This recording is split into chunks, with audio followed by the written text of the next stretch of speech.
चैत्र नवरात्रि में स्त्रियां बार बार संबंध बनाना क्यों पसंद करती हैं? भक्तों, चैत्र नवरात्रि में स्त्रियों का शरीर बेहद ही सुंदर और कोमल हो जाता है, जिसे देखकर पुरुष का भी मन विचलित हो जाता है और दोनों प्यार करने के लिए तैयार हो जाते हैं। भक्तों, साथ ही साथ हम ये भी जानेंगे कि चैत्र नवरात्रि में कब और किस टाइम स्त्री और पुरुष को प्यार करने से माता रानी प्रसन्न होंगी और अपनी असीम कृपा प्रदान करेंगी।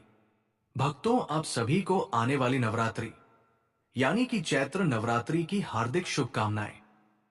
नमस्कार दोस्तों, स्वागत है आपका एक बार फिर से आपके अपने YouTube चैनल सुखी संसार में। भक्तों, इस बार 2025 में चैत्र नवरात्रि को लेकर लोगों के मन में बहुत ही ज्यादा कंफ्यूजन की स्थिति बनी हुई है। कुछ लोग 30 मार्च को बता रहे हैं तो कुछ लोग 31 मार्च को बता रहे हैं। यहां तक कि कई बड़े पंडित ज्योतिष गुरु भी इस बार की चैत्र नवरात्रि को लेकर कंफ्यूजन में बने हुए हैं और कोई सही सटीक जानकारी नहीं दे रहे हैं। लेकिन भक्तों, आज की इस वीडियो में हम आपको बताएंगे कि आने वाली चैत्र नवरात्रि कब से शुरू हो रही है और कब समाप्त होगी, किस तारीख व्रत रखा जाएगा और राम नवमी कब मनाई जाएगी। साथ ही इस वीडियो में हम जानेंगे कि नवरात्रि का पूजन कैसे करना चाहिए और किन महिलाओं को नवरात्रि का व्रत रखना चाहिए और किन्हें नहीं रखना चाहिए। व्रत और पूजा के नियम क्या है। साथ ही भक्तों, हम आपको इस वीडियो में ये भी बताएंगे कि चैत्र नवरात्रि के दौरान कौन से 5 काम हमें भूल कर भी नहीं करने चाहिए। इन सभी बातों पर आज के इस वीडियो में हम आपको विस्तार से बताएंगे।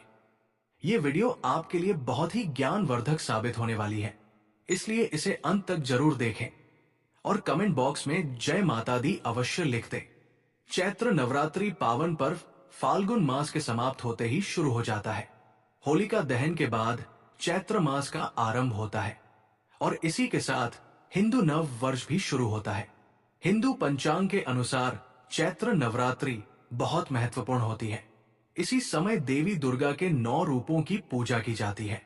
घट स्थापना और कलश स्थापना किस दिन और किस शुभ मुहूर्त में करनी चाहिए।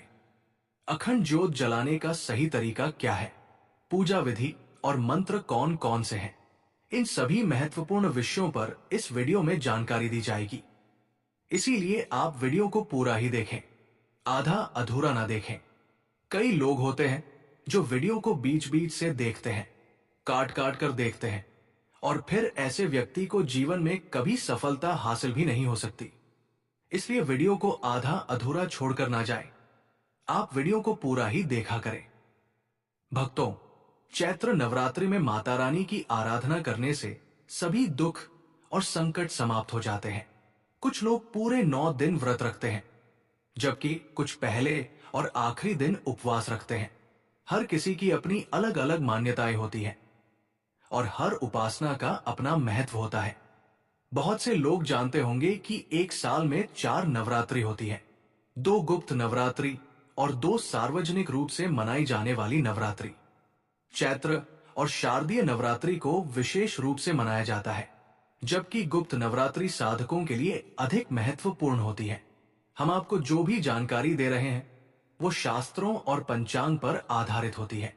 सही जानकारी प्राप्त करने के लिए सुखी संसार चैनल से जुड़े रहें। अगर आप नए हैं तो चैनल को सब्सक्राइब कर लें, ताकि आपको आगे भी ऐसी ही महत्वपूर्ण जानकारियां मिलती रहें। दोस्तों, अब जानते हैं कि नवरात्रि साल में 4 बार आती है। इनमें से 2 गुप्त नवरात्रि होती है और 2 प्रमुख नवरात्रि जिन्हें बड़े हर्षोल्लास से मनाया जाता है। इस दिन ग्रहों की स्थिति से पूरे वर्ष की संभावनाओं का आकलन किया जाता है। चैत्र नवरात्रि का पर्व हर साल श्रद्धा और जोश के साथ मनाया जाता है, लेकिन इस साल इस पर्व में कुछ खास बात है जो इसे और भी विशेष बना रही है। इस बार मां दुर्गा अपनी सवारी के रूप में हाथी पर सवार होकर आ रही है। हिंदू धर्म में देवी दुर्गा की सवारी का बहुत महत्व होता है और जब वो हाथी पर सवार होकर आती है तो इसे एक खास शुभ संकेत माना जाता है। हाथी को भारतीय संस्कृति में शांति, समृद्धि और यादों का प्रतीक माना जाता है। इसे भगवान गणेश की सवारी भी माना जाता है और अब जब मां दुर्गा हाथी पर सवार हो रही है तो ये समय और भी अधिक महत्व रखता है। इसका मतलब है कि आने वाला समय देश में शांति और समृद्धि का प्रतीक होगा। ये संकेत है कि हमें इस समय अपने जीवन में शांति, सकारात्मकता और समृद्धि की दिशा में कदम बढ़ाने चाहिए। चैत्र नवरात्रि हिंदू धर्म का एक महत्वपूर्ण पर्व है, जो हर साल खास तौर पर मां दुर्गा की पूजा और व्रत के लिए मनाया जाता है। इस साल चैत्र नवरात्रि का आरंभ 30 मार्च 2025 रविवार को हो रहा है और ये 6 अप्रैल 2025 रविवार तक चलेगा। हालांकि इस बार अष्टमी और नवमी एक ही दिन पड़ रहे हैं, इसलिए चैत्र नवरात्रि 8 दिन की होगी। इस वीडियो में हम आपको नवरात्रि पूजा विधि, कलश स्थापना मुहूर्त और अन्य महत्वपूर्ण जानकारी प्रदान करेंगे, ताकि आप इस पर्व को पूरी श्रद्धा और विधि विधान से मना सके। चलिए भक्तों, अब हम चैत्र नवरात्रि की सही डेट, टाइम और शुभ मुहूर्त के बारे में भी जान लेते हैं। लेकिन भक्तों, आगे की जानकारी बताने से पहले आपसे एक रिक्वेस्ट करते हैं कि अगर आप इस चैनल पर नए हैं तो चैनल को सब्सक्राइब करके वीडियो को एक लाइक जरूर करें। साथ ही आप अपनी राशि को कमेंट बॉक्स में जरूर डाल दें, क्योंकि हम राशि से जुड़ा भाग्य भी बताते हैं और भाग में चल रही परेशानियों को तत्काल दूर करने के लिए आसान से आसान उपाय भी बताते हैं। इसलिए आप अपनी राशि कमेंट बॉक्स जरूर लिख दें। चलिए भक्तों, अब हम जान लेते हैं शुभ मुहूर्त के बारे में। हिंदू पांचांग के अनुसार चैत्र महीने के शुक्ल पक्ष की प्रतिपदा तिथि 29 मार्च शाम 4:27 से शुरू हो रही है, जो 30 मार्च दोपहर आकर 49 पर समाप्त होगी। ऐसे चैत्र नवरात्रि का आरंभ 30 मार्च से हो रहा है, जो 7 अप्रैल 2025 को समाप्त होगी। कलश स्थापना की बात करें तो कलश स्थापना नवरात्रि के पूजा का एक महत्वपूर्ण हिस्सा होता है। इस दौरान विशेष मुहूर्त में कलश स्थापना करने से मां दुर्गा की कृपा प्राप्त होती है। 2025 में कलश स्थापना के लिए पहला मुहूर्त 25 मार्च 2025 को सुबह 6:13 से लेकर 10:22 तक रहेगा और दूसरा मुहूर्त 30 मार्च 2025 को दोपहर 12:01 से लेकर 12:50 तक रहेगा। इन मुहूर्तों में कलश स्थापना करना विशेष फलदायक रहता है। आप इन समयों में अपने घर या पूजा स्थल पर कलश स्थापना कर सकते हैं। नवरात्रि के दौरान कुछ खास नियमों का पालन करने से माता दुर्गा की कृपा प्राप्त होती है। सबसे पहले काले रंग के वस्त्र पहनने से बचें। धार्मिक मान्यताओं के अनुसार काला रंग नकारात्मकता का प्रतीक माना जाता है, इसलिए इसे नवरात्रि में नहीं पहनना चाहिए। इसके अलावा शराब, तंबाकू और मांसाहारी भोजन से पूरी तरह परहेज करें, क्योंकि ये नवरात्रि के दौरान वर्जित होता है। नाखून काटना, बाल कटवाना या दाढ़ी बनवाना भी न करें, क्योंकि इसे धार्मिक शास्त्रों में अशुभ माना गया है। नवरात्रि के दौरान प्याज और लहसुन का सेवन न करें, बल्कि सात्विक भोजन ग्रहण करें।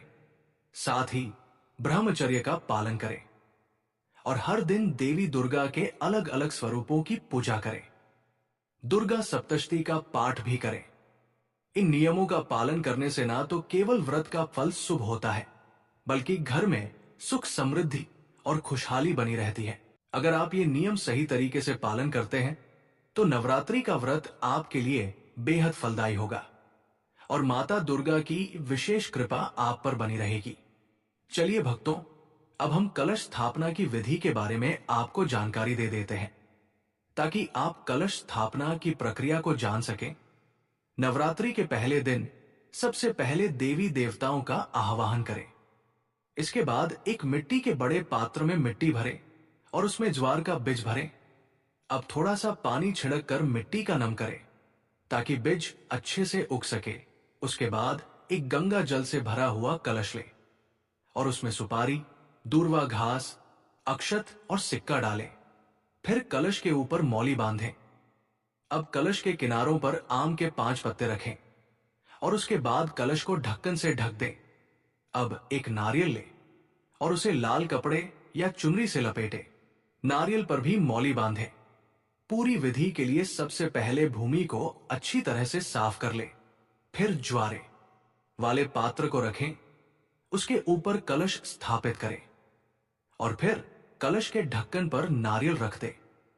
इसके बाद सभी देवी देवताओं का आह्वान करते हुए नवरात्रि की पूजा विधि पूर्वक आरंभ करें। कलश स्थापना के बाद उसे 9 दिनों तक मंदिर में रखें।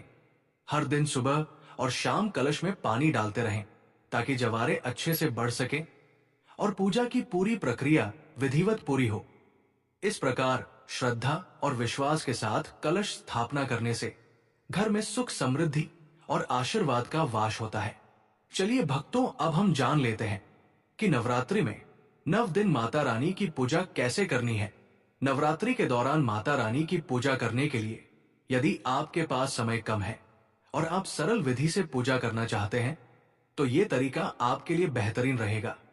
सबसे पहले नवरात्रि पूजा के लिए कुछ आवश्यक सामग्री जुटा लें, जैसे कि एक चौकी, लाल कपड़ा, अक्षत, माता दुर्गा और गणेश जी की प्रतिमा या चित्र, पीतल या तांबे का कलश, लोटा, सिक्का, पुष्प, लाल चुनरी, मौली, मिट्टी का दीपक, लौंग, इलायची, रतुपछल, बताशे या मिश्री और कपूर। ये सारी सामग्री नवरात्रि से कुछ दिन पहले ही एकत्रित कर लें। पूजा के पहले दिन प्रातःकाल उठकर स्नान आदि से निवृत्त हो जाएं और स्वच्छ वस्त्र पहने। फिर पूजा स्थल पर चौकी रखें और उस पर लाल कपड़ा बिछाएं। इस पर अक्षत डालें और देवी दुर्गा जी की प्रतिमा या चित्र स्थापित करें। एक लोटे या कलश में शुद्ध जल भरें और उसमें एक सिक्का डालें। फिर उस पर चावल से भरी एक प्लेट रखें। इस कलश को माता की प्रतिमा के बाएं स्थान पर रखें। आपको इसे रोज पुनः स्थापित करने की आवश्यकता नहीं है। यह कलश 9 दिन तक वही रहेगा। इसके बाद अगर आपके पास गणेश जी की प्रतिमा है तो उसे भी स्थापित करें। यदि नहीं है तो सुपारी से भी गणेश जी की पूजा कर सकते हैं। अब गणेश जी और देवी दुर्गा जी पर पुष्प और शुद्ध जल अर्पित करें। अगर आप अखंड ज्योत नहीं जला पा रहे हैं तो एक घी का दीपक जला लें। दीपक जलाने के बाद गणेश जी, माता दुर्गा जी, कलश और दीपक को हल्दी कुमकुम से तिलक करें। इसके बाद माता को वस्त्र स्वरूप एक लाल चुनरी या लाल कपड़ा अर्पित करें और भोग स्वरूप बताशे, मिश्री और फल अर्पित करें। हवन के स्थान पर आप एक मिट्टी के दीपक में कपूर जला सकते हैं और उसमें लौंग का एक जोड़ा डाल सकते हैं। यह हवन पूरे घर में सकारात्मक ऊर्जा का संचार करेगा। यह दीपक और कपूर 9 दिनों तक जलता रहे। इससे वातावरण में सकारात्मकता बनी रहती है।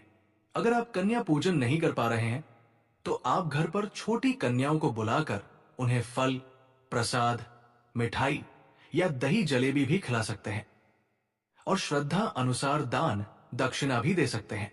इसके अलावा आप माता के भजन सुन सकते हैं और उनकी आरती उतार सकते हैं। पूजा के अंत में दीपक और धूप दिखाकर माता दुर्गा और गणेश जी की आरती उतारें। आरती के बाद अपने मन में आने वाली भूल चूक के लिए भगवान से क्षमा भी मांगे। आपका नवरात्रि का ये पूजा तरीका सरल, सटीक और प्रभावी रहेगा। सबसे महत्वपूर्ण बात यह है कि आपकी श्रद्धा और आस्था मां दुर्गा के प्रति सच्ची होनी चाहिए, क्योंकि यदि आप सच्चे मन से पूजा करते हैं तो देवी की कृपा निश्चित रूप से आप पर बरसती है। दोस्तों, वीडियो में आगे की जानकारी बताने से पहले अभी तक कमेंट बॉक्स में जय माता लक्ष्मी नहीं लिखे हैं तो जय माता लक्ष्मी जरूर लिखना। जब आप हमारे कमेंट बॉक्स में जय माता लक्ष्मी लिखते हैं तो हमें काफी अच्छा लगता है और आप हमारी वीडियो को लाइक करते हैं तो हमारा मनोबल बढ़ता है, जिससे कि अच्छी अच्छी जानकारी होती है, आप सभी लोगों के लिए ले करके आते हैं। चलिए भक्तों, अब हम जान लेते हैं कि चैत्र नवरात्रि में कौन कौन से काम नहीं करने चाहिए। नवरात्रि में भूल कर भी नहीं करे ये 6 काम, नहीं तो मैं दुर्गा होंगी नाराज, नहीं होती है घर में बरकत।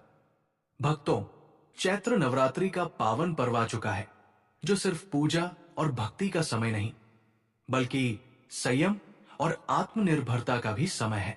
इस दौरान कुछ विशेष बातों का ध्यान रखना जरूरी है, क्योंकि ये पर्व सकारात्मकता और आस्था का होता है।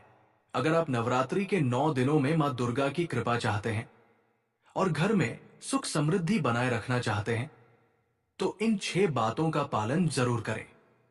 सबसे पहली बात, मांस और मदिरा का सेवन न करें। नवरात्रि का पर्व संयम का है और इस दौरान तामसिक चीजों से दूरी बनाए रखना जरूरी है। हिंदू धर्म की मान्यता के अनुसार नवरात्रि के 9 दिनों में मांस, मछली और मदिरा का सेवन वर्जित है। यह समय सात्विक भोजन का है, इसलिए यदि आप उपवास नहीं भी रखते हैं तो भी इन चीजों का सेवन न करें। नवरात्रि का उद्देश्य अपने शरीर को शुद्ध करना और देवी दुर्गा के प्रति अपनी श्रद्धा को प्रकट करना है। दूसरी बात, प्याज और लहसुन का सेवन न करें। प्याज और लहसुन को तामसिक भोजन में शामिल किया जाता है। इस कारण नवरात्रि के दौरान इनका सेवन करना उचित नहीं माना जाता। हालांकि कुछ लोग इन चीजों को नवरात्रि में भी खाते हैं, लेकिन धार्मिक दृष्टि से इन्हें न खाने की सलाह दी जाती है। इसलिए अगर आप नवरात्रि के दिन पूजा और उपवास कर रहे हैं तो प्याज और लहसुन से परहेज करें। तीसरी बात, घर में ना रखें कलह का माहौल। नवरात्रि के दौरान घर में शांति का माहौल बनाए रखना बेहद जरूरी है। यह समय देवी मां की पूजा और ध्यान का है, इसलिए इस दौरान किसी भी तरह की कलह, तकरार और लड़ाई झगड़ा ना करें। अगर घर में कोई तनाव या विवाद होता है तो वो न केवल घर का माहौल खराब करता है, बल्कि पूरे नवरात्रि के दौरान अशुभता और सकारात्मक ऊर्जा का प्रवाह भी रुकता है।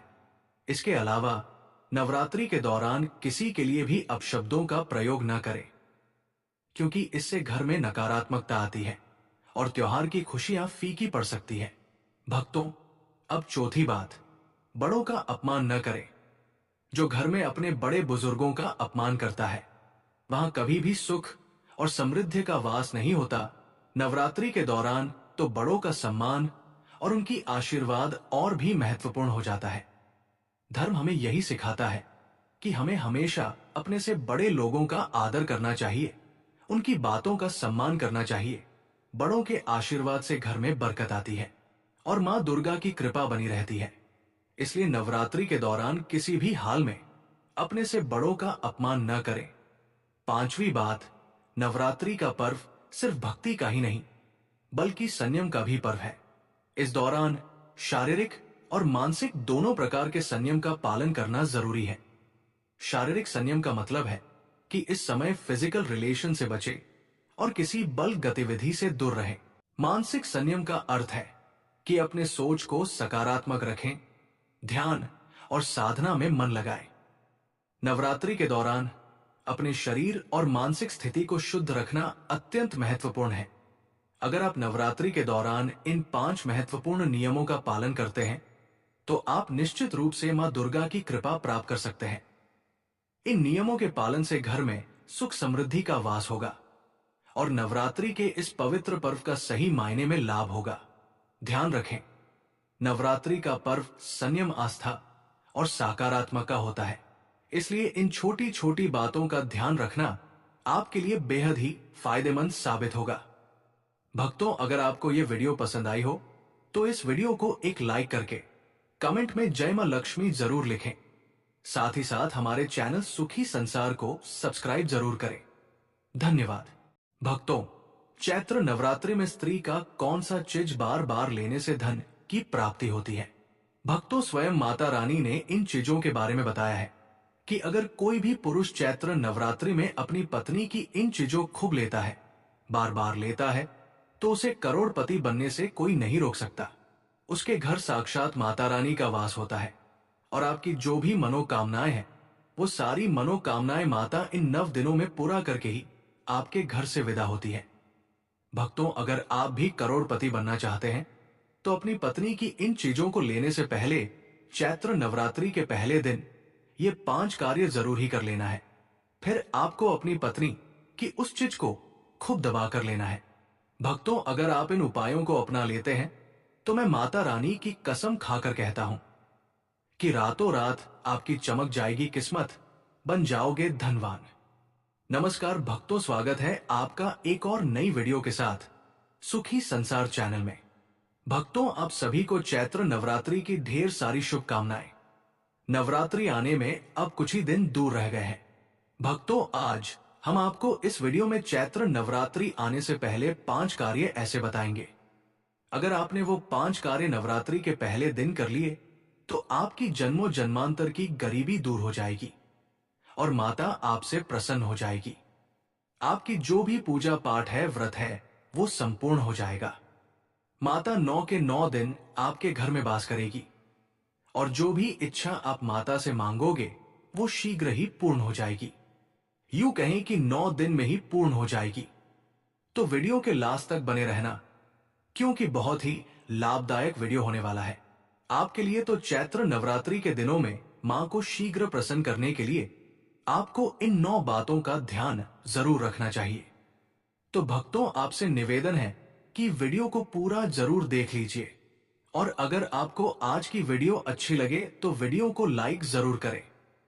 सबसे पहले चैत्र नवरात्रि के पहले दिन अपने घर की छत पर आज हमें झंडा जरूर लगाना चाहिए। झंडा मतलब लाल रंग का त्रिकोण झंडा होता है और उसके ऊपर माता रानी का तस्वीर बना हुआ हो, जय माता दी लिखा हुआ हो। ये मार्केट में बहुत आसानी से मिल जाते हैं, नहीं तो आप घर पर भी स्वयं से बना सकते हैं। तो एक झंडा त्रिकोण आप लेकर मां को पहले दिन उनके चरणों में अर्पित कीजिए। आप सुबह सुबह पूजा पाठ करके वह झंडा अपने घर की छत पर लगा दीजिए। इस चीज का ध्यान रखें कि आप वहां पर एक दीपक जरूर प्रज्वलित करें, क्योंकि दोस्तों चैत्र नवरात्रि माता रानी का एक पावन पर्व है और झंडा लगाते समय इससे क्या होगा, इससे यश की वृद्धि होती है। देखिए भक्तों, जब हम झंडा अपने घर पर लगाते हैं तो ये झंडा हमेशा लहराता रहता है, जिसके कारण उसे आपका सूचक माना जाता है।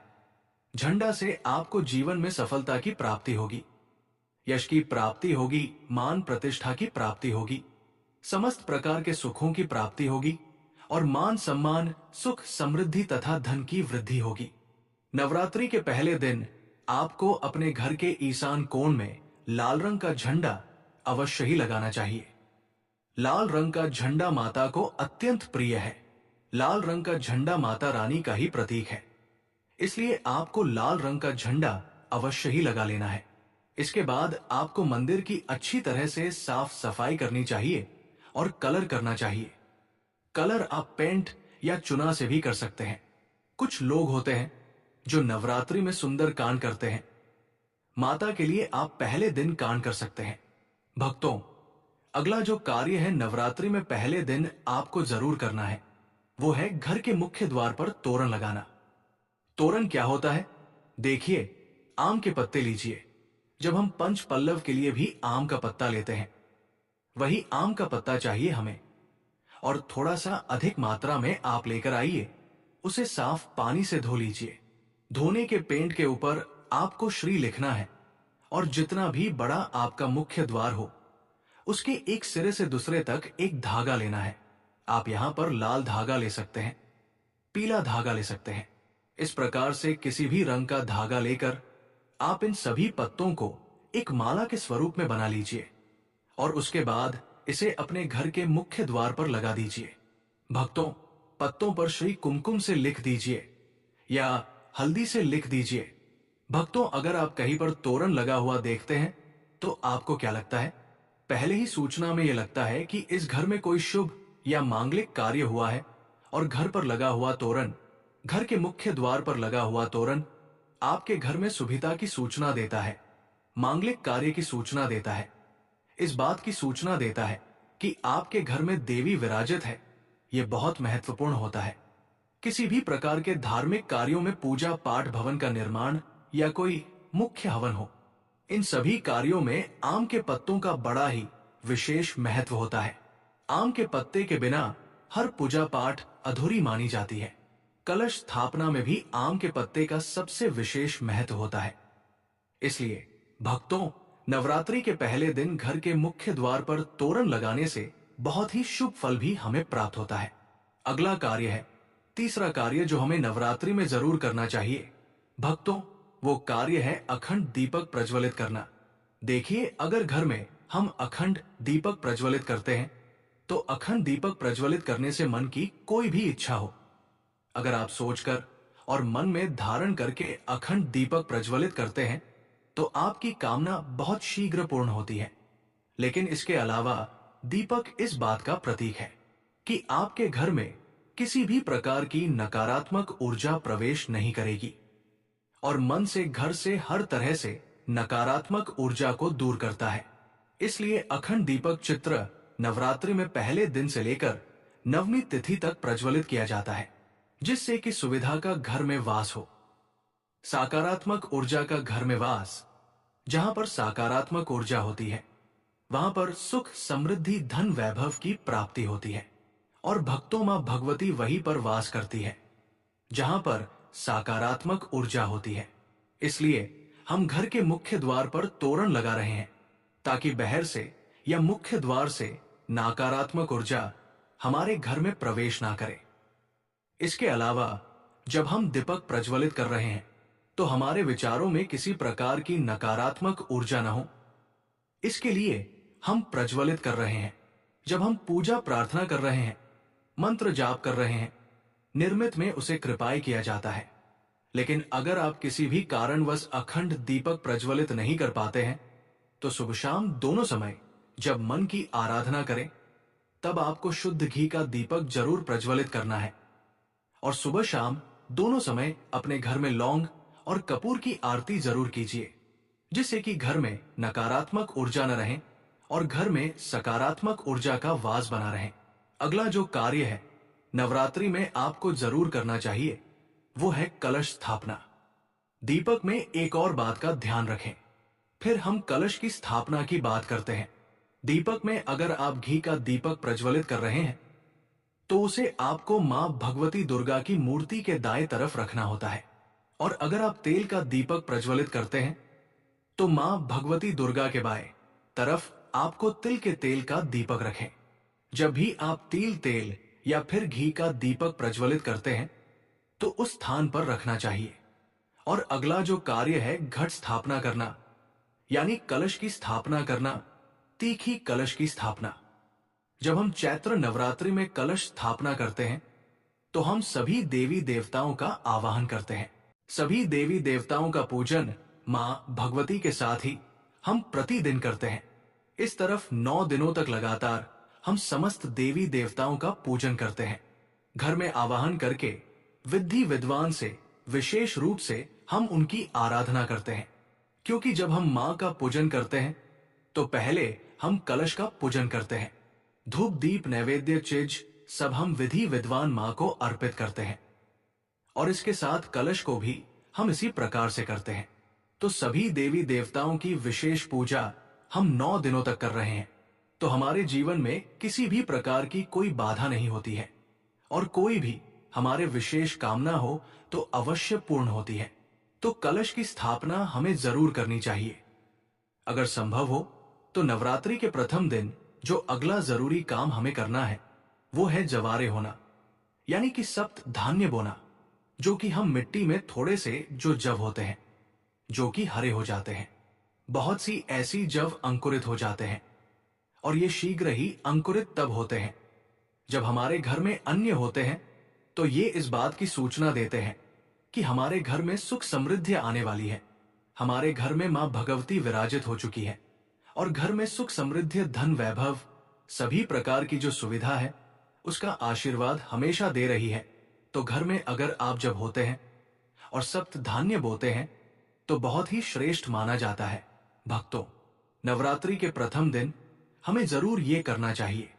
और अगला जो शुभ कार्य है जो नवरात्रि के प्रथम दिन आपको जरूर करना चाहिए।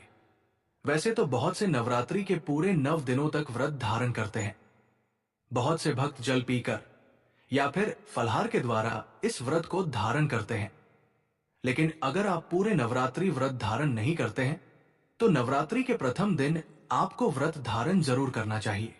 चैत्र नवरात्रि के प्रथम दिन और अंतिम दिन यानी नवमी तिथि पर या अष्टमी तिथि पर आपको व्रत जरूर करना चाहिए। तो प्रथम दिन बहुत महत्वपूर्ण है। मां भगवती दुर्गा की आराधना करते हैं, विधि विधान से उनका आभार करके पूजन कर रहे हैं, तो प्रथम दिन आपको व्रत जरूर करना चाहिए और संभव हो तो पूरे चैत्र नवरात्रि व्रत करना चाहिए। पूरे नवरात्र जब हम व्रत करते हैं माँ की पूजा आराधना करते हैं, सात्विकता के साथ माँ की आराधना करते हैं, तो माँ शीघ्र ही प्रसन्न होती है। लेकिन व्रत भी धारण करें जब आप स्वस्थ हो। भक्तों, अगर आप पूर्ण रूप से स्वस्थ नहीं हो, व्रत रखने में समर्थ नहीं हो, तो सिर्फ आप शुद्ध सात्विक भोजन यानी कि बिना लहसुन प्याज का भोजन लेकर मां की आराधना सुबह शाम करें। भक्तों, अगला, हम सच्चे मन से भक्ति भाव से मां की आराधना करते हैं तो मन शीघ्र ही प्रसन्न होती है।